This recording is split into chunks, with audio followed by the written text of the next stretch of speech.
Are we good? Yep, so here we go. All right. Audio in three, Two, two, one. one, go.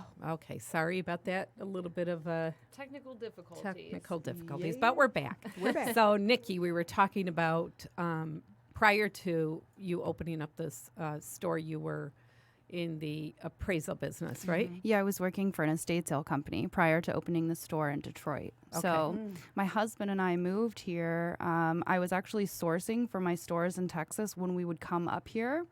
So I have 2 different locations in Texas that I still sell out of. Oh, really? Yeah, so I opened a brick and mortar in Texas in College Station 5 years ago. That was my first store. Oh, wow. And we would come up to Detroit to visit, and I would go to estate sales, and they are way better here. Really? Wow. Way Really? better here. So for Yeah. 3 years, I sourced for my Texas store from From here? Detroit estate Wow. sales. Really? So we made the move to come up here because I just love the architecture and the clothes. I mean, there's a real story. There's a real past of this city. The 40s and 50s was the Paris of the Midwest.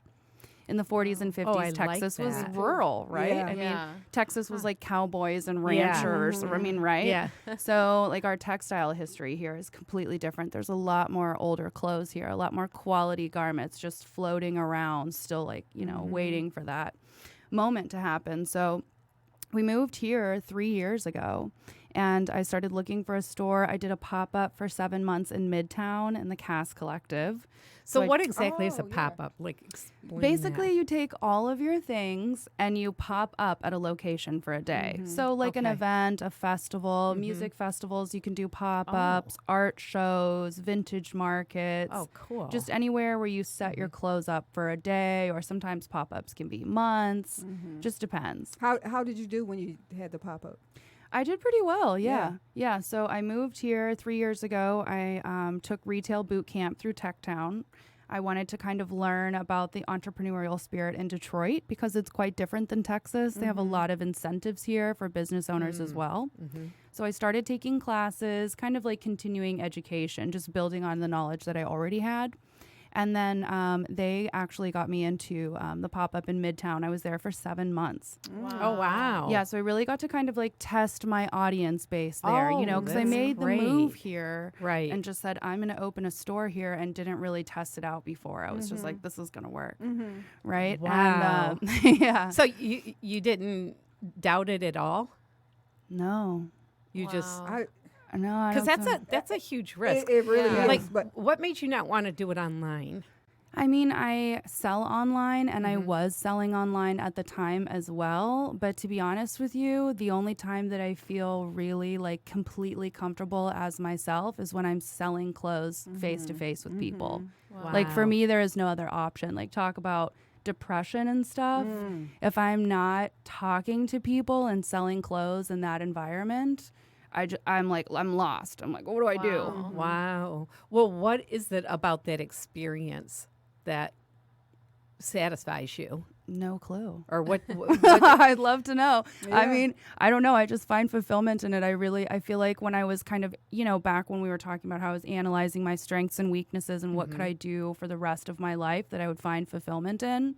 I think at that moment I was like, well, I have to sell vintage clothes. I mean, there's no other way. And I've really never looked back from that moment. That moment I realized that was what I was going to do. I never really doubted it from there. well, how was your husband in all of this? Literally took my question Yeah. out of my mouth. Sorry. Son He's- of a biscuit. First of all, does he wear vintage clothes? Right. Yes, of course. Of course. Okay. He does? Yes, of Wow, course. so Oh, okay. wow. Into it. Yeah, I mean, Yeah. a lot of them I might pick out, but that's fine. That's great though. Yeah. Yeah. So after Midtown, I did a pop-up in downtown in Campus Martius. They have these little glass houses. They're like a Quicken Loans Christmas market. Yeah. So I did downtown, and then after that, I mean, it went so well that I was like, wow, now I have to find a place to sell, right? Wow. So I started looking in different neighborhoods, and being from Texas, I've lived in Mexico for a few years after college. I'm Oh, wow. pretty fluent in Spanish. And so I just really felt comfortable in Southwest Detroit, Mexican town area. So I started working with a realtor. It took about a year and a half. And he would just drive me around in his car and show me properties. And be like, this one is this, and this one you could do this. And I'm like, that's close. That's not it. So Did how you- did you know? Yeah, Oh, sorry. I was going to ask you the same thing. Go when ahead. you found the right spot. I mean, how did it just was like, oh, this is Like, it? did you know what you wanted? Yeah. Yeah, well, third time's the charm because there were 2 properties that I fell in love with before that. And then when we started to kind of like look into the cost of renovations or the permits on the city level and signage allowance and et cetera and traffic flow, I was just like, no, those aren't going to work. And I had a very specific idea in mind of what I wanted it to look like. I wanted an antique looking store with an apartment above. And when I found the place, actually, my husband was out of town and I signed the letter of intent on the place without asking because it's mine. I mean, right? He has his own career. Wow. So I'm the only one who runs, I mean, this is my business. And so anyways, when he came back in town, I was like, I found my place. Isn't it cute?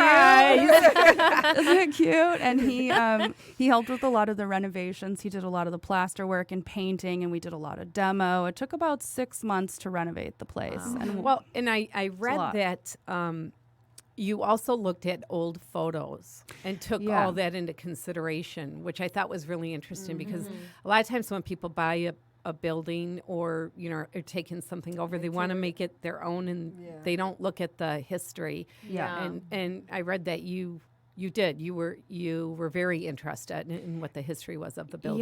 Yeah. I actually, well, at first it was occupied. So there was a tenant in there and he was going out of business. And so when I found the place, he was in there, and I don't think it's standard to like introduce yourself, you usually probably just wait until but Right. I needed to know that like he wasn't getting pushed out and that something bad wasn't going down for me. Yeah. Because that community is so tight knit that I didn't want it to be a scenario where I'm coming into something and there's a salty taste really in Right. anybody's Yeah. mouth about it, right? Right. That's So so, I- smart. So I met the previous tenant and he was like, no, I'm really relieved. I have a family. I'm going to get a full-time job. I'm done with retail. And he had a going out of business sale and sold everything. Wow. I mean, like 2 days early too. So he had it cleaned out and like ready sooner than he was supposed to. So wow. it worked out well for him and it worked out well for me. And I got his blessing to, move forward with it. So while I was in there talking to him, this woman came in randomly and she was like, hey, my family used to live here and work here. Oh, and we wow. ran this store for a really long time. And I have some photos from the 40s of what it Everything looks like. happens for a Oh reason. my what God. are the chances? Wow. What are the Wow. chances? Yeah. Really? Right? Wow. If I hadn't have done due diligence to make sure that everything was going to be fine Yeah. before I moved Would've into never this met place, her. then I would have never met her. Yeah. Wow. And so she came in and showed me these photos of what it looked like originally. And I'm just such a sucker for, it's Art Deco. The building's 1917. There were a lot of original fixtures and mannequins and old glass display cases and tin ceilings. It's just like, how could I not, Ooh. put all of that back together, right? So the photos were really... the photos were really a game changer for me because I got to see how things were merchandised and I literally put them back where they were. Wow. Wow, That is really? so crazy. Yeah. That's so cool. Wow. That is really a I cool te- story. I'm telling you everything, Yeah. and I just like just listening to you talk how prepared you are. Like you Yeah. didn't just come and say, "Well, I'm just going to open a store." Right. You went to the classes. You did Right. all the Yeah. work you were supposed to Yeah. do, and then Right. the lady walks in right Yeah. at the time Yeah, that you I needed know. to walk so in. Yeah. crazy. I know. Totally confirming Yeah. Yeah. Yeah. that Yeah. that was the right place. Yeah, exactly. Wow. Wow, that is amazing. So that's my store. So, with the store now, do you what's your clientele like? Because I feel like now, in this age, being a trendsetter is so much more important than following the trends. Yeah. What's your Right. clientele like with people that come in? Well, thankfully we have a mixture of really everybody. I don't want to be inclusive to just one type Yeah. of clientele, which is really kind of against what they teach you in business models and business classes. They always say have a target audience and Right. really Yeah. aim for that demographic. Right. But I feel like in that neighborhood in particular, it's important to have a community space where we can all shop because there aren't many retail options over there. Right. So that being said, we've got a price point. Some jewelry is like $5, and then we have a few designer dresses that are $150, $200. Most of our items are $15 to $30 range. So we really get like an eclectic mix of people. But I would say that recently I've been doing a lot of like wardrobe rental, collaborations with like I models was and just getting ready to ask you photographers. that. Yeah. Wow. With the movie, are you doing like movies and stuff too? Yeah, I've done a couple of like local movies, Oh, a wow. post-riot Detroit film that just came out called Right On. It was all Wow. 1960s, 1970s. So Oh, I wow. provided wardrobe for all of that. We also filmed a music video for Jack Oates. He's a local guy. Wow. We filmed a music video with Nomadic Madam. She's also local. And so we do a lot of collaborations kind of that way as well. Oh, so that's so really cool. cool. Yeah. it's really Now- fun. Yeah, No I take Sounds it. like it. Yeah, Come by. I'm already Yeah. coming by for me, but You Yeah. might be coming Yeah, by Rocky. for I me when know. you have some videos coming up. yeah, I do. too. I Yeah. have quite a few So, videos so coming you, up. so you rent out the I clothes do. as well. Yeah, I do. Okay. Yeah, I do rentals. That's Wow. really good Yeah, that to is know. so cool. I know we're both looking at it, we're side eyeing each other. We're like, How do you find the merchandise? Well, and what do you look for? I'm currently always seasonal, right? But I'm always looking for things that are seasonally appropriate and also kind of classic in their own right. So I do study the recent trends. I read all the fashion magazines. I just came back from New York. I worked New York Fashion Week 2 years ago Wow. backstage. wow. So I'm always watching, I feel like, what's pertinent now to the upcoming seasons, right? And so anyways, vintage is really an opportunity to wear a one-off piece that's still, you know, in style. So that's kind of what I look for. As far as sourcing, really everywhere. Estate sales, flea markets, rummage sale. I mean, literally anywhere you can think of, I'll always do a detour. I'm like, oh, barn sale. Yeah. Okay. Right? I'm like in Me too. Kentucky. I I'm do like, the oh, same thing. gotta Yeah. go here, Yeah. flea market. Right, Wow. pull over. So, but yeah. What kind of car do you have? Do you have a van? No. I do. Yeah. I knew it. Yeah. You just piling Nor stuff in. wants to travel with you, right? Yeah. I can see The where real this question is is, do you going. have an extra seat for her? That's really what she wants to know. Of course. Yes. She will sit in the back. She doesn't need I chatty. will. So. I will. Now, Yeah. now, when you started out and you started buying clothes to resell, did you buy it because besides it being 20 years old, did you buy it because it was, pretty clothes, or like, do you try and find the historical significance her. to that It spoke to you. era? Well, I feel like really because of my background, I was looking for the construction of the garment and the quality of the garment. So I needed to make sure that the seams were well. If it was like a thick brocade fabric that we don't make anymore, a lot of our stuff is made in China now. A lot of stuff, the quality is just in fast fashion, right? So I feel like initially I was really just looking for like well-made old clothes. Wow. And when I first opened, actually, I was bartending. My first store in Texas, I was bartending, and I had no clue how I was going to get any clothes. And a guy who I was bartending with was buying storage units.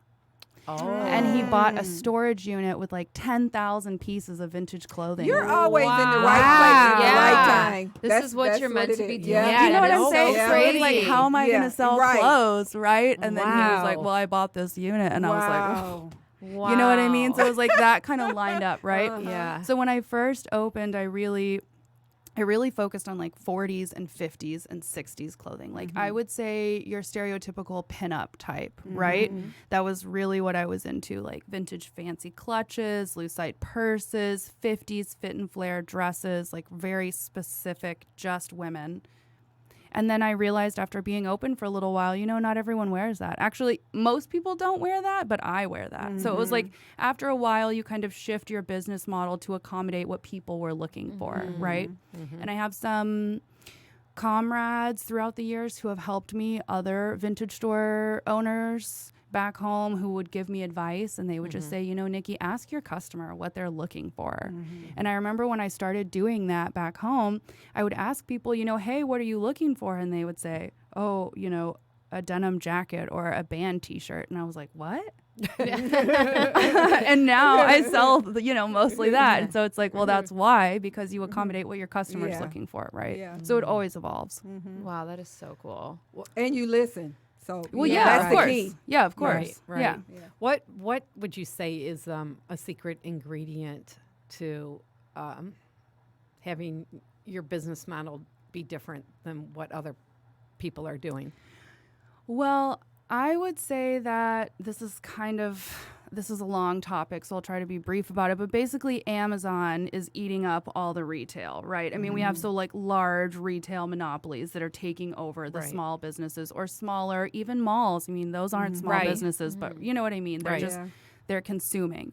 And so really you have to think about as a business model, what sets you apart from Amazon, what would draw a customer in to come to a store and try clothing on as opposed to just ordering something that's a reproduction or ordering something off of Etsy, right? Right. And that really comes down to customer service and being like genuine and being accommodating. And if someone comes in and they're looking for a blue dress and a medium, you know, you help them because you can't get that kind of compassion and generosity.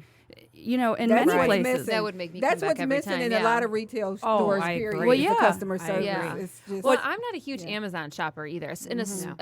I will do Amazon for things like But not household clothes. things. But I am still, I have to go in, And I have feel to try it on because so many Yeah. things look different. And I am horrible. I never return anything that I get Yeah. online. Right. You know what I mean? I Right. have a bathing suit that I ordered in a medium. It came in an extra small. I'm never going to And be you an extra wear it. small, and it's Yeah. sitting in my dresser. Like, Yeah. I'm not going to return this, you know? Yeah. So it's like, that is one thing where, like, I just don't think Yeah. that you, I mean, that's True. what would make me come. True. You know, is Yeah. that human Well, and- interaction. Right. Yeah. And let me ask you something else, because it sounds like you offer an experience. It's more than just selling a piece of clothing. Yeah. And there's got to be certain characteristics for your client versus somebody who shops at Forever 21, right? Right. That makes them different that you can connect with. Yeah. Because I'm thinking based on everything I've read and being connected to the music industry, there is such a movement towards being authentic and transparent. And doesn't fashion and music go hand in hand? Yes. So is Absolutely. that a big part of it? Would you say are your clientele's trying to be more authentic and different and not so mainstream Yeah. and not big box stores and Yeah, definitely. I feel like when you shop at a vintage store, you already have a different mentality than people who would only shop at a big box store. Just because you understand, maybe you understand the quality of garments, maybe you have a certain look you're trying to pull off. Maybe you want to express yourself in this certain way and you can't figure out how to do that, you know? So yeah. Wow. You know, the other thing, too, is I watch, she knows this because she lives with me, but I've been making this transition to minimalism. Yeah. You know, Oh, like yeah. I've gotten rid of so much stuff. And so, like, and the other thing, too, is I am somewhat, like, capable of dressing myself, I guess, like when inspiration hits me, you know, but I'm not somebody who's naturally fashionable, you know? And so I think having that, like going into a store like yours and saying, okay, I kind of need like, I don't know, I need to look cool, but I don't really know what I'm doing. Like you can't get that. Oh, I got you. If you like, came in, I right. would have hooked I you need up. to look like a rock star, but I have no idea what that means because I'm usually in bed by 9. So Yeah. it's like, Yeah. Can you take the old lady? And, can you take my... What's been the greatest find for you so far? Well, last summer I went to this Jewish rummage sale. It was like a Jewish church sale, and it was so beautiful. And anyways, I went in and just on the rack for $1, I found this 1920s velvet beaded gown. Wow. I did not believe it was $1. real. I kept looking at it, opening it up, you know, to look at the garment inside. Yeah, it was like chiffon, velvet. Wow. And it was beads, $1? glass beads and sequins. Yeah. Now, what would you resell that for? Well, I think I sold it for like $150. Wow. That's an Really? unusually large markup. We don't Yeah. always Yeah. have that kind of Yeah. success, right? Right. And that's like the one, you know, gem. But I mean, there are lots of gems to be found around, especially, I mean, I study the garments, so I read a lot about vintage clothing, and I've been selling vintage clothing for a while now. And so I feel like the more you know what labels are trending in the resale environment or what styles are moving faster, et cetera, the more you really start to understand the value in what you're finding. So now it gets better. I just want to ask about your employee. Like, how many employees do you have at the store? And when you hire them, do you see yourself in them? Like, I I can have them love vintage like I do. Well, yeah. They Do they buy understand it. into Yeah. your culture? Yeah, I would say so. I have two different people who work for me. One of them is my husband's cousin, admittedly. So one of them's family, right?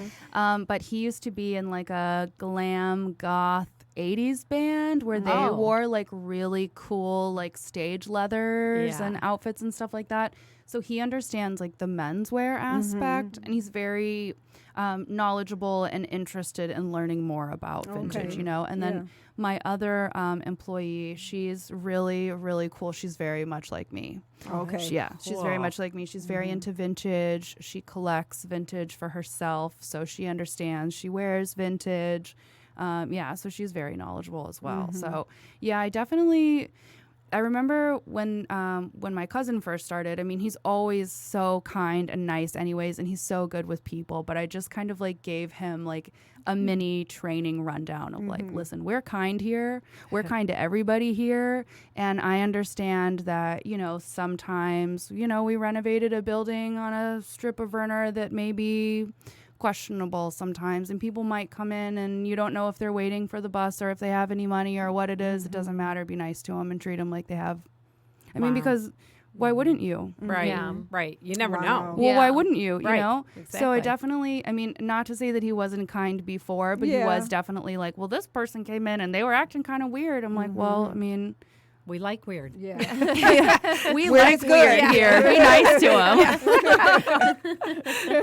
him. So do you still have the two places in Texas? I do, yeah. So you have a total How of 3. do you manage that? Yeah, from how so do you do that? far Yeah, so I away? ship stuff. Yeah, Wow. I ship stuff down there, and then I go down to visit. My family's there, so I get to go back every once in a while, but I'm not going anytime soon. It's too hot. Yeah. Sorry, Like, Texas. I'm out. And, It's too hot for me. What's the long-term goal? Well, long term, 10 plus years, I definitely would love to like design clothing based on vintage patterns. So do you sew? You sew as well? I hand sew, hand stitch, and mend. I can do like small alterations. I have a sewing machine, but I have so many things. It's a lot, you know. So it's like I think everybody who likes to sew would like to sew more often. Yeah. Yeah. So I don't get to, admittedly, very often. But yeah. So you want to have like your own line of clothes? Yeah, or? yeah. I'd like to have, you know, a line of vintage reproduction clothing that's actually executed well and isn't kind of like a cheesecakey over the top, like too Minnie Mouse type. I would love that. You know what I mean? I'd like to have like Yeah. a really classic line that goes up to a size 24. So I've been collecting vintage pieces that I'd like to basically use as inspiration for the line, you know? I also collect like vintage clothing reference books and old catalogs from the 40s, 50s, and 60s because I really want to see like, you know, the textile and how they describe it and what they wore with it and how it was sewn together. And so, yeah. I do have a question too, and because fashion changes so fast now, like I was watching this documentary and they said it used to be you had the hot and cold and then you had the, you know, spring, summer, fall, winter, and now you have, they said there's 52 seasons now in the year, you know, Yeah. with every week being a different fashion trend. Yeah. How has vintage stayed more of a staple or has it changed, like as far as what people are looking for? Is it easier or harder to navigate in this, like in the changing? Good Well, question. I have a big store. I have 2,200 square feet. Wow. So Oh, wow. I get to kind of accommodate both. You know, so Wow. I do have some things that I feel like could be in that category of the 52 seasons, like could be very just, this is the moment that this is having, and so here it is. And then I also carry, you know, staples, things that are classic, neutrals, Yeah. turtlenecks, you know, cashmere, like little things that you would, you know, kind of want to incorporate always, vintage denim, old Levi's, you know, those are the types of classics. And then I really feel like also that's a preference. You know, like style is a preference. Yeah. So accommodating everybody is almost impossible, Yeah, but I right. definitely try to think about, I mean, when I purchase things, I try to think about who would wear this? Where are they going to wear this to, you know? That's really cool. Yeah. Has there been anything that you didn't want to give up? You didn't want to sell? I'm sure. Yes, actually, I sold something recently. Okay, so for my grand opening party, I had 2 different dress options that I was going to wear for myself that night, right? And the one that I chose to wear, I sold the other one. Really? And I sold the other dress. It was like a 50s silver dress. It had like a intricate neckline with like pearls on it. I can't even explain it. It was like taffeta, gorgeous, like a formal dress. Anyways, so I sold it to this girl who's my size, obviously, and immediately after I sold it, I was like, no. I like put my hand out. I was like, no. And then 2 weekends ago, I saw her out in Corktown, and she was wearing it, and it looked so cute on her, and I was like, no.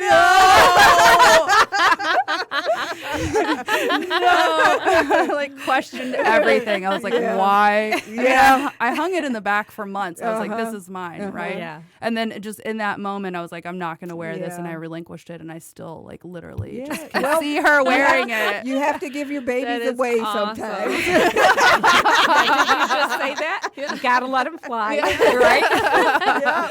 Wow, that's so interesting. Now you also have housewares, right? Decor and stuff like that. Yep, we do. Yeah, so we have we also sell like vintage records, jewelry, Now, purses, because you hats. opened the store here, did you start carrying that, or did you have that always Like at the the always stores too? always Oh, you carried that did? stuff. Oh, okay. Yeah, the housewares are newer. The housewares I didn't carry previously only because my store back home's 900 square feet, so it's much smaller. But yeah, I mean, I'm still in the process of just listening to people and seeing what they want, right? And housewares was definitely something that people were into. And so when I sold a few housewares, I was like, I guess I'll pick up a few more, right? And so it kind of grew from there. But yeah, we sell records, all kinds of like old Motown records. Oh, cool. Yeah, jewelry. You have any dramatics? Do you know? I don't know if I have any dramatics. Check I'll look. that. Okay. I'll have to check I know. that. Okay, so we're going to be going shopping. So what Yeah. time are you open till today? So we're just going to break it down. Tell everybody where you're located. Yeah. So we are in Mexican Town at 5449 West Verner Highway. We're just a few blocks down from El Club.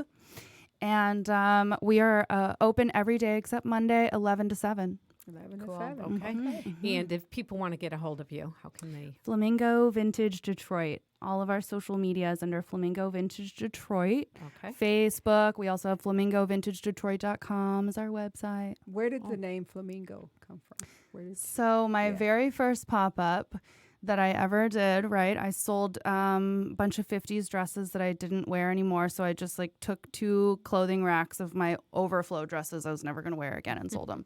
And for decor, I just had these like plastic yard flamingos and I covered them in glitter and put them in the front. I put them in the front. I had a little vintage travel trailer. And so I put the little flamingos in the front and people were coming up to me asking if the flamingos were for sale. So I sold them. I'm like, I don't know what to do. Everything's for sale. Everything's for sale. That is right? awesome. And so I sold all the flamingos. Okay. And then a few weeks later, people started calling me the flamingo lady. They were like, you were that girl with those flamingos in that trailer over there. I'm like, yeah, that's me. And so that's where the name came from. Oh my gosh, I It's love good that. to That's know, so yeah. cute. Yeah. Now, when you buy antiques from estate sales and stuff like that, are you ever curious about the story behind it? Yeah, definitely. Especially like wedding dresses. Because I mean, you want to know, right?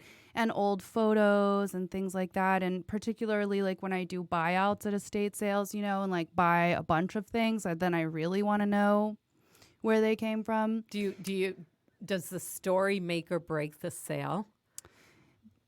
I have been into some sales where I felt sadness and didn't really want to continue down that endeavor. She could have cleaned up at the Motown mansion. Oh, yeah. Oh, my goodness. The estate sale company I worked for did that. They did. Oh, They did. Good. We were I was there. just I worked gonna for say where they did. Aaron's. Oh, God. Yep. Yeah. We were there. Yeah, we did interviewed live. them. Yeah. Yeah. Aw. I got a table That is from so there. Oh, crazy. nice. That Yeah. is crazy. Oh, yeah, she makes up stories all the time. She's about like, it, yeah. Barry Gordy and Diana Ross had sex on the stage. Yeah. I'm like, Well, okay. it's all cracked and everything Yeah. else, and it was in the bedroom, so I don't know.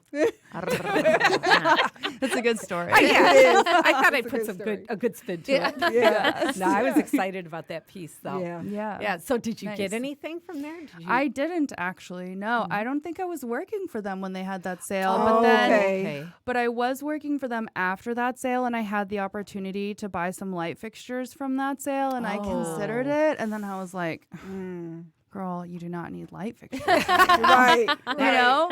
Yeah, I that wonder if house it was is those light beautiful. fixtures in the pool house. Remember when they had Oh, all yeah. that stuff in there? Yep. Those Yeah. swag lamps. Yeah. Yep. Yeah. Yeah. Wow. Okay. Small world. I know. Yeah, no That's crazy. kidding. Oh, this was so interesting. It I really can't was. wait to see the store. I know. Me too. So we do have a tradition, though. Thank you, first of all, for taking time out, and We all the appreciate it. best to you. Thank you for having me. We're excited to go shopping. I want to see the records. I know you want to see the records. Yes. I know you do. I want to see the All right, photos. explain our All right. tradition. So we toss our cookies, and whatever way the prongs face, that means that fortune was meant for you.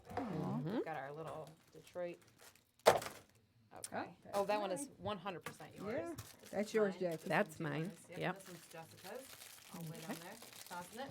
Oh, Oh, and this you tossed a the cookie. song that we're going to close the show with is it's Justin Timberlake, and it's what goes around.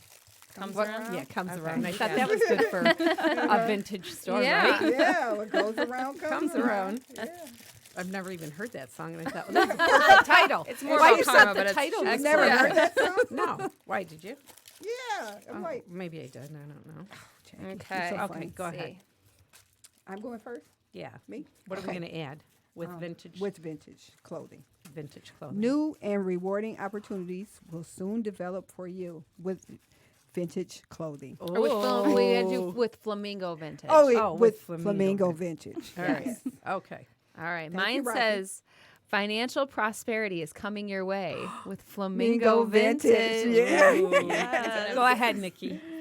Take the chance while you still have the choice with Flamingo Vintage. And it I'd doesn't- say doesn't- you've been I doing know, that. I was just gonna say, She's been I don't doing think there's that. anything that's going to Right. stop you from taking Yeah. chances. 'Cause Yeah. You don't seem to be held back by fear, Anything, yeah. self-doubt, or anything. Which is great. You will soon receive an offer you cannot refuse Ooh. with Flamingo Vintage. That's that dramatics record. Yeah. I need to see. $3,000. Yeah. I just need to see if T Money's name's on it. Yeah. Oh, yeah. All right. Anyway, ready to wrap it up, Miss? I'm ready to wrap it up. I'm ready. You ready? I'm ready. Sometimes the only mode of transportation available. Is a leap of faith. Thanks for taking a leap of faith. And don't forget to check out Flamingo Vintage in Detroit.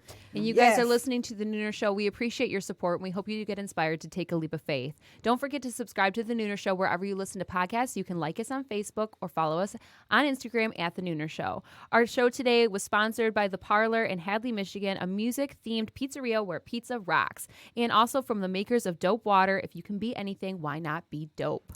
Yeah. Yeah. Be dope. Be dope. Woo, woo. That's a wrap. Oh, I got to be so bad.